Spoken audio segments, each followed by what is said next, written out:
Hey everyone, this is Pallavi and I'm back with the fourth game of the book Chess the Art of Logical Thinking by Neil MacDonald.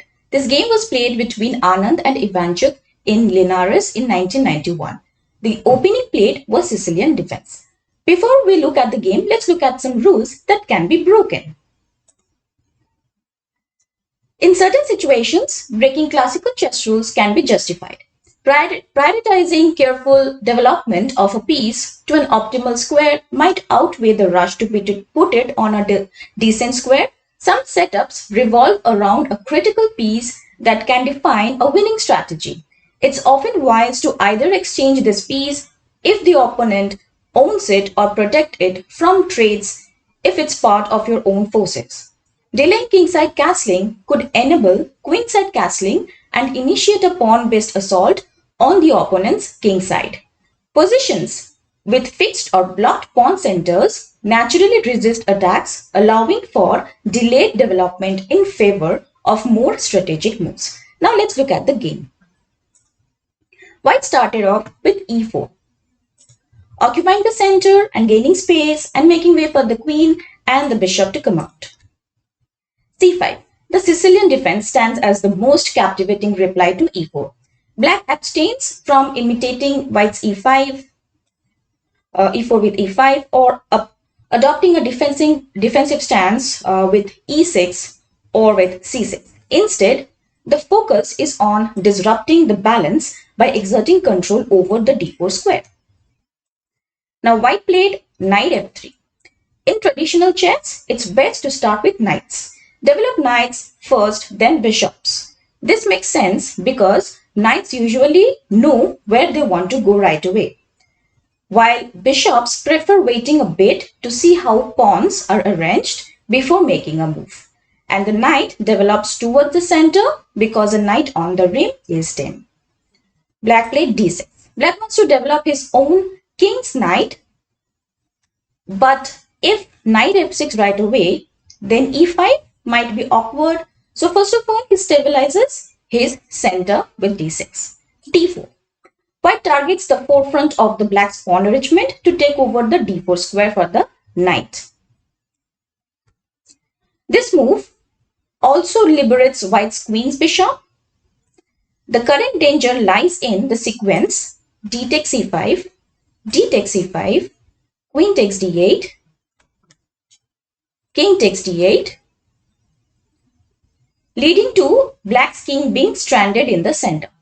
While checkmate might not be immediate, the black king becomes susceptible to time-consuming maneuvers by white's pieces and obstructs the effective mobilization of black's rooks. So after d4, now black played c takes d4. Black gives up central space to white, but it's not all bad. By removing white's d-pawn, black stops the creation of a wide center.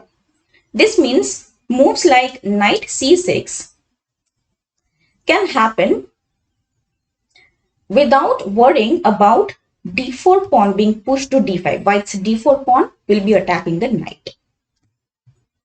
Also, the c5 becomes partly available, letting black potentially pressure c2 using the queen or rooks later. Now, white played knight takes d4. Knights prefer the center squares where pawns can't easily attack them. Here, the white knight could be attacked by moving the e7 pawn to e5.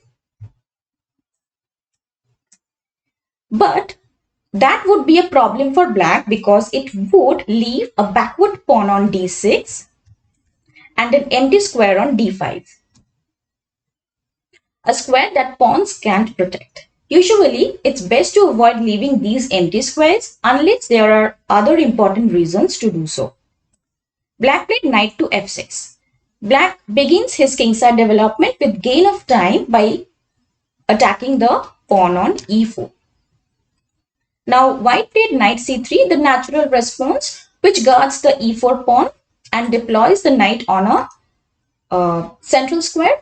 On the other hand, white is now unable to play c2 to c4. Knight is blocking the way.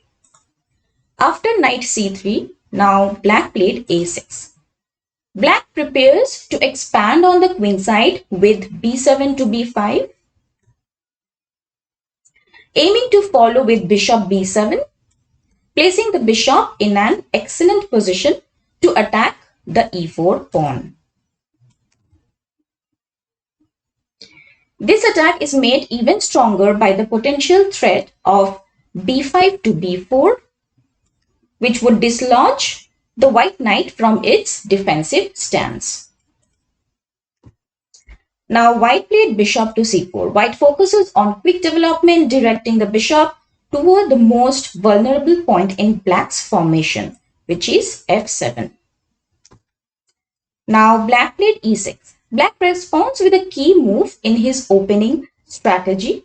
The e6 pawn both stops the bishop's threat on f7 and takes command of two vital central squares, which is d5 and f5.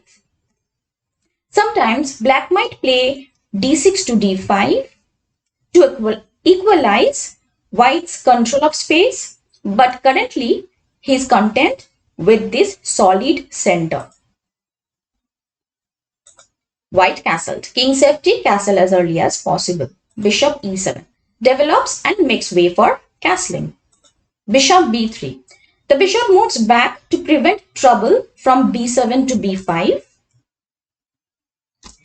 which, when combined with b5 to b4, driving the knight from c3, might threaten the e4 pawn. This retreat also guards against a potential d6 to d5 move or a fork trick where black sacrifices the knight on e4. After white takes the knight with e4, black can regain it with d6 to d5, removing white's powerful center pawn. So after bishop b3, now black played castle for king safety and quick development of the h8 rook. f4. After a straightforward, efficient developing phase, Anand's plan begins to take shape. He wants to attack the e6 pawn with f5 and try to make it advance to e5 when he wins control of the important d5 square. Black played b5. Unlike classical approaches where black confronts white strategy directly to overcome or hinder it, the Sicilian strategy places a greater focus on launching counterattacks. Now white played f5, which at first glance appears to be a strong attacking move as it hits the vital e6 pawn. So after f5, now black played b4. But black has readied a potent counter move on the queen side. Now the white knight must leave the strong c6 square where it protects the e4 pawn. White's recent move seems hasty already. Perhaps a different approach like e5 instead of f5, e5 could have been considered for the attack. So after f5, now black played a good move, b4. Now white played knight a4. The main point of f5 was to win the d5 square for his knight. So it is sad reflection on his strategy that the knight has become stranded offside on a4. e5. Black isn't afraid of the so-called hole on d5 as it can be defended by his knight on f6. And the bishop stationed at b7. After e5, now white played knight to e2. Both white knights have now been obliged to vacate strong center squares, which indicates that white's attempt to gain the initiative has failed. Bishop b7. The bishop assumes control of a fine diagonal where it has the e4 pawn in its sights and guards the d4 square. Very foolish would have been knight takes e4 because of bishop d5 and white wins a piece because of this double attack. Bishop to b7, then now white played knight to g3. Once more, white employs tactical methods to defend the e4 pawn.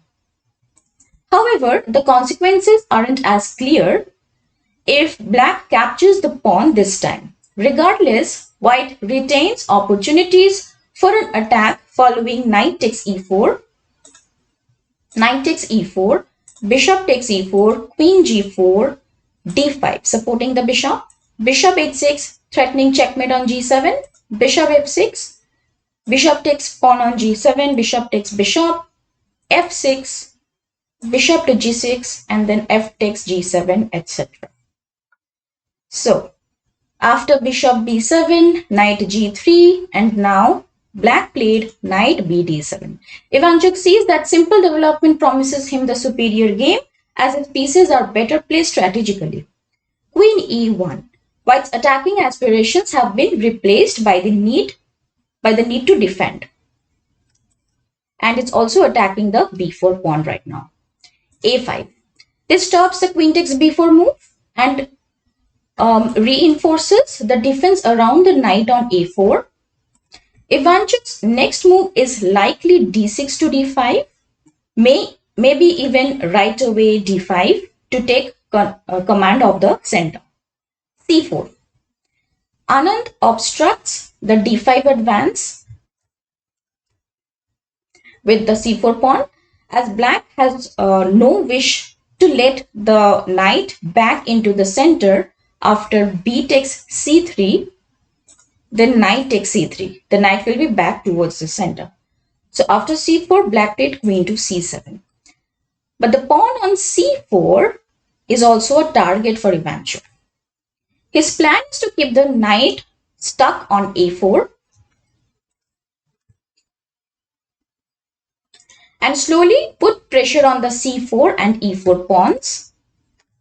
He might even attack the knight itself using bishop c6 followed by queen d7 when the square is free and there is no risk of a counter attack of knight b6 of a fork.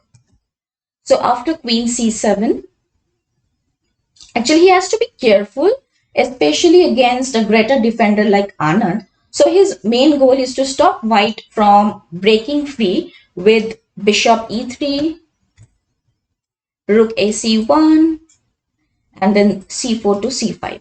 To do this, he hurries to push c4 and c5 and uses the queen and then a rook to do that. So after queen c7, white played queen e2. Anand defends his pawn on c4 and e4 in anticipation of the coming onslaught and gets his queen off the first rank so that his rooks can work together. Rook fc8. Black dismisses any hopes white might have for a successful attack on the king side by moving his rook to the c file.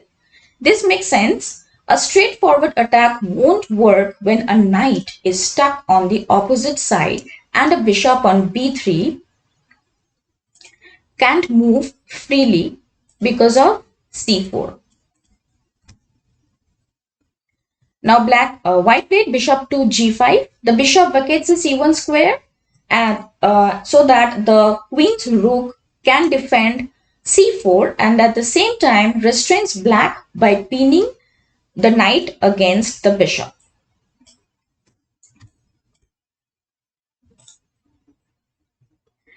Okay, so after bishop g5, now black played knight to c5. After the game, Ivanchuk said that h6 could have been a good move because if bishop takes f6, knight takes f6 happens, now he has a strong position. The move played in the game, knight c5, looks great too, but it threatens, knight c takes e4. Now white played rook a c1, develops and defends the c4 pawn. At this point, Anand decides to show his defensive skills. If black plays nf takes e4 and white responds with knight takes e4. White can manage the complexities following bishop takes e4, bishop takes e7, bishop d3. However, if black goes for knight takes e4, the white knight on a4 becomes the winner. Bishop takes e7, queen takes e7, knight b6 with a powerful double attack. So, black played h6. Now white played bishop e3. Anand has no wish to hand over control of the dark squares to the enemy bishop after bishop takes f6, followed by bishop g5, gaining control over the dark squares. So after bishop e3, knight c d7. If knight f takes e4, then knight takes knight, knight takes knight, and then knight b6, double attack. And after knight takes e4, if bishop takes e4, then bishop takes knight, pawn takes bishop, queen takes bishop, loses a piece. Instead, Ivanchuk realizes that going after the e4 pawn with knight c5 isn't the right move. He decides to stick with his original plan, proving the knight on a4 is poorly positioned. The previous move of playing knight c5 and then moving the knight back to d7 didn't really help black, but the main situation hasn't changed, which means white's knight on a4 is still causing trouble. So after bishop e3, black played knight cd7, a good move, and then white played bishop f2, defending the e4 pawn. Black played rook a6. A chess master knows about every square on the board. Even though you might consider the 8th square less significant, Ivanchuk has come up with a clever strategy to increase the pressure on e4 square. Every square can be important if it helps control the center of the board. White played rook c2. White has to take measures against an assault on c4 with rook c6 and bishop a6. Therefore, he frees c1 to make square for the f1 rook so that it supports the c4 pawn. So after rook a6, white played rook c2. Now black played queen b8. Ivanchuk continues his inspired maneuver. By removing his best piece from the c file, he also rules out any tricks based on c4 to c5, followed by a discovered attack or pin on the queen. Okay, so after queen to b8, now white played rook e1. White can only defend his weak points and hope for a tactical position oversight from his opponent. Queen a8. The pressure on the white center dramatically increases now that the black queen has found her best square. Now white played queen d3. This move allows black to carry out a very advantageous exchange. Instead, he should have continued to wait patiently with h3. Slightly better for black. So after queen d3, now black played knight to g4. White is firmly positioned on the right squares even though they are being attacked.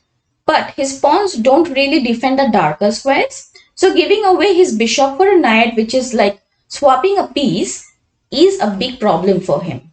Knight f1.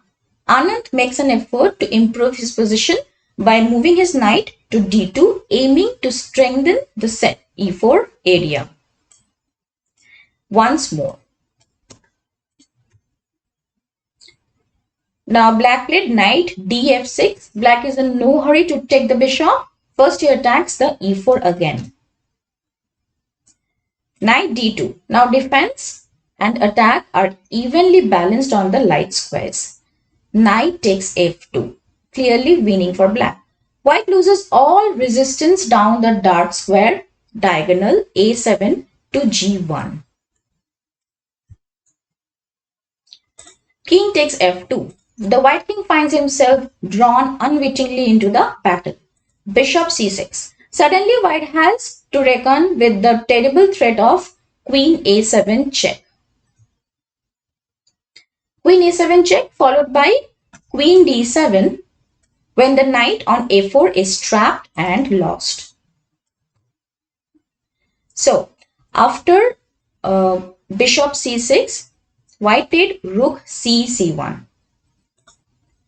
White clears the way to save the concerned knight with bishop d1 and b2 to b3. But as we shall see in doing so, his pieces become dangerously uncoordinated. Black played queen a7 check, white played king e2. If queen e3, then knight g4 fork. If king f1, then knight g4 with the idea of queen f2 checkmate. So if white plays queen e2 to stop the checkmate on f2, then knight takes h2, it's a checkmate again. So after queen a7 check, white played king e2, now black played rook to d8. The knight on a4 won't run away, therefore black has no need to hurry to capture it. It isn't quite time for queen d7 as white can save himself by c5, uncovering an attack on the rook on a6 and at the same time threatening a fork with knight b6. So if then bishop takes a4, then queen takes a4. So bishop takes a4, then bishop takes a4, queen takes a4, and then queen takes a6, leaves white with exchange up. While bishop b5, attacking the queen, then bishop c4, bishop takes bishop, queen takes bishop, also allows white to escape. So after king e2, black played rook to d8. Bishop d1, white aims to rescue his knight from the edge of the board with b3, then knight b2. d5, good move and it's still winning for black. This pawn sacrifice is like a nuclear explosion that releases all the energy stored in the black position. C takes d5. White's best option is to accept the material exchange and hope for a mistake from black during the attack. Knight takes d5. The required follow-up to black's sacrifice. Now is no time to be faint-hearted. E takes d5. Rook takes d5. In exchange for the piece, black gains all the elements needed for a strong attack. Let's see the attacking resources available to him. Two bishops that can pin the white knight, white king from the sides using bishop to b5 and bishop to g5. Like this. And a rook that targets both the white queen and the knight on d2. A queen directed along an unguarded diagonal that cuts through white's defenses, which is this diagonal. So after rook takes d5, now white played queen b3. The white queen has to move and she picks a square where she can still control the light squares to some extent. Bishop g5. The bishop makes a star entrance and puts white in a fatal pin on the d2 square. This wasn't luck, it was the logical outcome of black's dynamic plan to smash the white center. Rook c2. There was nothing to be done. If rook takes c6, hoping against hope for rook takes c6, then white would play queen takes d5 and it's winning for white. And if rook takes d2 check, then king f1 and queen f2, it's a checkmate. So after rook c2, black played bishop takes d2 and white resigned because after rook takes d2, bishop b5 check, rook d3, rook takes d3 and it's winning for black, or bishop takes d3, which is also winning for black. So principles to keep in mind: occupy the center with pawns, develop your pieces rapidly towards the center, develop knights before bishops, castle as early as possible. A knight on a rim is dim. Avoid having weak pawns like isolated, doubled, or backward pawns. Develop bishops on open diagonals. Every square can be important if it helps control the center of the board. Thank you for watching. Please like, comment, share, and subscribe to my channel. See you in the next video. Bye bye.